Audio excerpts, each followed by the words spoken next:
a training video on how to transpose the payroll summary figures onto a payroll journal. So I've already got the payroll summary opened up on one side, and I've got a payroll journal template opened on the other side. So this payroll journal template, these are the figures that you can upload directly into once you've transposed the figures from here over on the payroll summary. So the first figure is a salary cost. So it's a cost, so it goes on the debit side, and we look at the payroll journal, and the only costs for salary on there would be the gross pay column.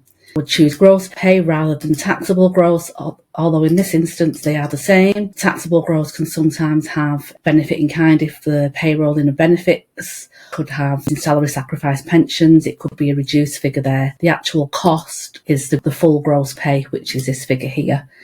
So we will copy that over onto the debit side of the payroll journal, and there we go. We've got the 2474.58 over there under salaries now.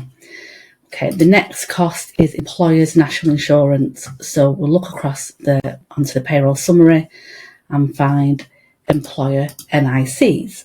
And the total figure there is 205,331. So we'll copy that, paste that over there. And there we go. We've got the employer's national insurance cost now on the debit side of the payroll journal. And next we have pension cost. So this payroll summary, zoom in so you could see it on the screen, but we would scroll across here now and look for employer pension. So that is the actual cost to the employer for the pension scheme. And there we go, employer pension, copy that and paste that over there, values only. Right, so next we've got wages payable payroll. So if you remember from an earlier training, that is actually the net pay that we pay out to the employees. So we need to credit payable account with the net pay. So on this payroll summary, we don't have anything that says net pay, but we do have this, which is take home pay. Now that's quite a common payroll summaries, especially if you're using Bright Pay payroll. The take-home pay is actually the net pay. That is what we should be paying out to each employee, and that is the total that needs to go on the credit side of the journal. There we go. Now, pay as you earn payable. And now I also mentioned this when we were reconciling the bank with the payables. Some clients pay one payment, well, if all the clients pay one payment to HMRC. So pay as you earn payable can include the tax, national insurance, student loans. It's basically anything that HMRC have deducted from the employee for their pay, and that needs to get paid over to HMRC. Some clients like to split out pay as you earn and national insurance, but in this instance, this client prefers to have all the HMR payments under one account. So there we go. So pay as you earn payable. So what we've got to do here, we've got tax. So I'm going to do a little formula.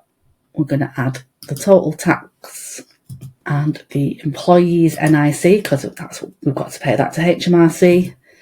We've got to pay over student loans to HMRC. We've also got to pay over employer NICs to HMRC. So it's not just what we've deducted from the employees, which would be the tax, the employee NIC and the student and postgrad loans. It's also the employer NIC. I'll just scroll across so you can see that I've not missed any others out.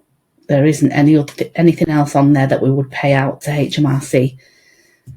So there we have the total that needs to go to the pay as you earn payables account.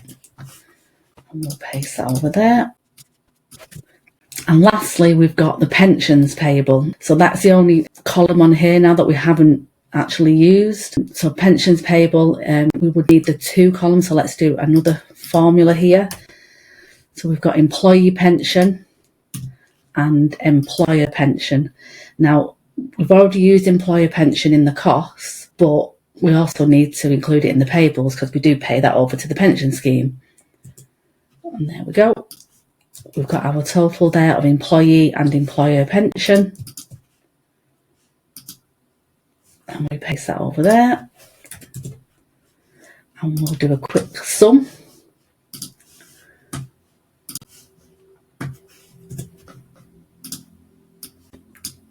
And there we can see both sides are matching So all our debits have got to add up to all our credits when we do any journal, and you can see that that's what's happened there.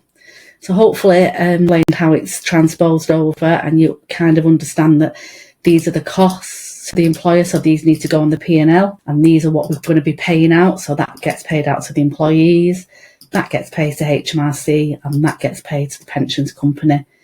These all go on the credit side because they're on the balance sheet until we actually physically pay those out through the bank, and then the bank payments will appear on this side of these accounts and cancel each other out.